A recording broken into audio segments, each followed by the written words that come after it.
ಮಾತನಾಡಿದಾಗ ಅವರು ಮಕ್ಕಳದ್ದು 75% ಬಿಲೋ ಅಟೆಂಡೆನ್ಸ್ ಇರೋದ್ರಿಂದ ನಾವು ಅವ್ರದ್ದು ಏನು ಇಂಟರ್ನಲ್ ಮಾರ್ಕ್ಸ್ ಅಸೆಸ್ಮೆಂಟ್ ಎಂಟ್ರಿ ಮಾಡಿಲ್ಲ, ಸೊ ಹೀಗಾಗಿ ಹಾಲ್ ಟಿಕೆಟ್ ಬಂದಿಲ್ಲ ಅಂತ ಅವ್ರು ಹೇಳ್ತಿದ್ದಾರೆ. ಪಾಲಕರು ಇಲ್ಲ, ಉದ್ದೇಶಪೂರ್ವಕವಾಗಿ ನಮ್ಮ ಮಕ್ಕಳದ್ದು ಇಂಟರ್ನಲ್ ಅಸೆಸ್ಮೆಂಟ್ ಮಾಡಿಲ್ಲ ಅಂತ ಪಾಲಕರು ಹೇಳ್ತಾ ಇದ್ದಾರೆ.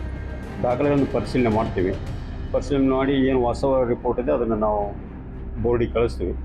ನಮ್ಮ ಮೇಲಾಧಿಕಾರಿಗಳು DDP ಅವ್ರ ಮುಖಾಂತರ ಬೋರ್ಡಿಗೆ ಕಳಿಸ್ತೀವಿ.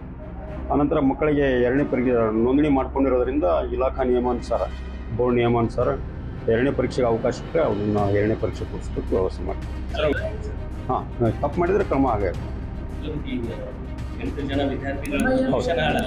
ಅಲ್ಲ, ನಮ್ಮ ಕಡೆಗಿಲ್ಲ, ಅದು ಇದನ್ನು ಮಾಡ್ತಾರೆ ಇಲ್ಲ ಹಾಲ್ ಆ ರೀತಿ ಇಲ್ಲ.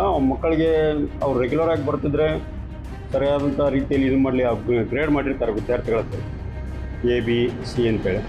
ಯಾವ ಮಕ್ಕಳು ಸ್ವಲ್ಪ ಸ್ಲೋ ಲರ್ನರ್ಸ್ ಇರ್ತಾರೆ ಅಂಥವ್ರಿಗೆ ಪ್ರತ್ಯೇಕವಾಗಿ ಕೂಡಿಸಿ ಮಿನಿಮಮ್ ಲರ್ನಿಂಗ್ ಏನು ಮಾಡಬೇಕಾಗಿತ್ತು ಅದನ್ನು ಮಾಡಿಸುವಂಥ ಒಂದು ವ್ಯವಸ್ಥೆ ಇರ್ತದೆ. ಮಕ್ಕಳು ಆ ಮೆಂಟಾಲಿಟಿ ಆ ಅರ್ಥದಲ್ಲಿ ಅವರು ಹೇಳಿರ್ಬೋದು, ಬಟ್ ಆ ರೀತಿ ಏನಲ್ಲ, ಬೇರೆ ಪ್ರತ್ಯೇಕ ತೋರಿಸ್ತಾ ಇಲ್ಲ. ಎಸ್ ಅದನ್ನು ನೋಡ್ತೀನಿ, ಪರಿಶೀಲನೆ ಮಾಡಿ